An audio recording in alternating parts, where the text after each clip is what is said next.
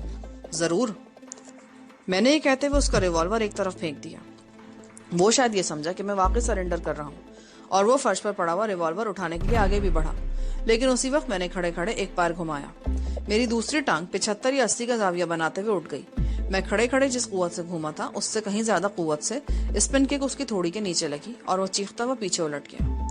یہ صورتحال یقیناً اس کی توقع کے خلاف تھی، لیکن اس نے سنبھلنے میں زیادہ دیر نہیں لگائی۔ وہ مجھ پر حملہ کرنے کے لیے سٹانس بنانے کی کوشش کر رہا تھا، جس سے مجھے اندازہ لگانے میں دشواری پیش نہیں آئی کہ وہ بھی مارشل آرٹ کا ماہر ہے۔ لیکن اس سے پہلے کہ وہ حملہ کرتا، میں ایک بار پھر اپنی جگہ سے اچھلا۔ اس نے میری راؤنڈ ہاؤس کک روکنے کی کوشش کی تھی، لیکن کامیاب نہ ہو سکا۔ میری کک اس کی گردن پر لگی اور وہ چیختا ہوا کرسی پر گرا اور کرسی سمیت دوسری طرف الٹ گیا۔ اس کے چیخنے سے میرے ذہن میں اچانک ایک اور خیال ابھرا۔ اگر وہ اسی طرح چیختا رہا تو کاٹیج کے قرب و جوار سے گزرنے والا کوئی نہ کوئی شخص اس طرف متوجہ ہو جائے گا۔ اس لیے میں نے اپنے مارشل آرٹ کے فن کے مظاہرے کو کسی اور موقع کے لیے ٹال دیا اور اس لڑائی کو ختم کرنے کا فیصلہ کیا۔ پھانگ جیسے ہی اٹھا، میں نے ایک بار پھر اس پر چھلانگ لگا دی۔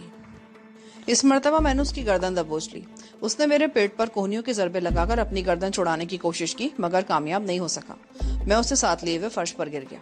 اس کی ٹانگیں آگے کو پھیلی ہوئی تھی، گردن میرے شکنجے میں تھی اور اب وہ دونوں ہاتھوں سے گردن پر میری گرفت چھڑانے کی کوشش کر رہا تھا، لیکن میری گرفت پہلے سے زیادہ سخت ہوتی جا رہی تھی۔ وہ بری طرح مچل رہا تھا، لیکن یہ نیک لاک چھڑانا اس کے بس کی بات نہیں تھی۔ میں نے ایک بازو شکنجے کی طرف سے گردن پر لپیٹ رکھا تھا، دوسرے ہاتھ سے اس کی کھوپڑی میں نے گرفت میں لی اور پوری قوت سے جھٹکا دیا۔ کڑک کی آواز ابھری، اس کے ساتھ ہی اس کے منہ سے چیخ نکلی، لیکن میں نے بڑی پھرتی سے اس کا سر چھوڑ کر منہ دبا لیا۔ اس کی چیخ گھٹ کر رہ گئی۔ وہ بری طرح تڑپ رہا تھا، لیکن میں نے اس کی گردن نہیں چھوڑی۔ اسی دوران میں نے دروازے کی طرف دیکھا۔ جانکی تو میرے بارے میں بہت اچھی طرح جانتی تھی، سونیا بھی ساتھ رہتے ہوئے بہت کچھ دیکھ چکی تھی، لیکن ہوفا کی آنکھوں میں وحشت سی بھری ہوئی تھی۔ اس نے بچے کو دونوں ہاتھوں سے سینے سے لپٹا رکھا تھا۔ وہ جنرل خوراٹ کی کارندہ تھی، اسے لڑائی بھڑائی کی تربیت بھی دی گئی تھی، لیکن ایسی لڑائی کا منظر اس نے پہلی بار دیکھا تھا۔ میں نے پھانگ کی گردن کو ایک اور جھٹکا دیا۔ کڑک کی ایک اور آواز ابھری۔ وہ پہلے سے زیادہ شدت سے تڑپنے لگا۔ میں نے اس کی گردن نہیں چھوڑی اور اس کے ساتھ خود بھی فرش پر گھسیٹتا رہا۔ اس مرتبہ میں نے گھوم کر دیکھا تو دروازے میں صرف جانکی تھی۔ ہوفا اور سونیا دوسرے کمرے میں جا چکی تھی۔ پھانگ میری گرفت میں چند سیکنڈ اور تڑپا اور پھر بے حس و حرکت ہو گیا۔ میں لاش کے قریب چند لمحے کھڑا اس کی طرف دیکھتا رہا۔ پھر اچانک میرے ذہن میں ایک اور خیال ابھرا، اس کے کمانڈو ڈریس میرے کام آ سکتا تھا۔ میں نے جانکی کی طرف دیکھا اور اسے دوسرے کمرے میں جانے کا اور دروازہ بند کرنے کا اشارہ کیا۔ جانکی دوسرے کمرے میں گئی تو میں نے پھانگ کی لاش پر جھک کر اس کی وردی اتار لی۔ لباس اتار کر میں نے لاش کو ایک چادر میں لپیٹ کر پلنگ کے نیچے دھکیل دیا اور دوسرے کمرے کا دروازہ کھول دیا۔ اب وہ آئندہ تمہیں پریشان نہیں کرے گا، میں نے ہوفا سے کہا۔ ہوفا نے دروازے سے جھانک کر دوسرے کمرے میں دیکھا۔ لاش اسے نظر نہیں آئی۔ لاش پلنگ کے نیچے ہے، وہ تمہیں کچھ نہیں کہے گی۔ رات کا اندھیرا پھیلنے کے بعد اسے ٹھکانے لگا دیا جائے گا۔ سونیا نے ہوفا کے کان میں کو سرگوشی کی اور بچے کو اس سے لے لیا۔ ہوفا پھٹے ہوئے بلاؤز کو سنبھالتے ہوئے دوسرے کمرے میں چلی گئی اور دروازہ بند کر لیا۔ چند منٹ بعد اس نے دروازہ کھولا تو وہ لباس تبدیل کر چکی تھی۔ میں نے بھی دوسرے کمرے میں جا کر کپڑے تبدیل کر لیے۔ پھانگ کا ڈریس میرے جسم پر تقریباً فٹ آیا تھا۔ میں نے اس کا ریوالور بھی بیلٹ میں اڑس لیا تھا۔ شام 6 بجے کے قریب بوما واپس آیا تو اندر داخل ہوتے ہی اس نے بدلی ہوئی صورتحال کو تاڑ لیا۔ وہ الجھی ہوئی نظروں سے میرے جسم پر کمانڈو ڈریس کو دیکھنے لگا۔ ہوفا نے اسے پھانگ کے بارے میں بتایا تو وہ پرسکون لہجے میں بولا، اس کا یہی انجام ہونا چاہیے تھا۔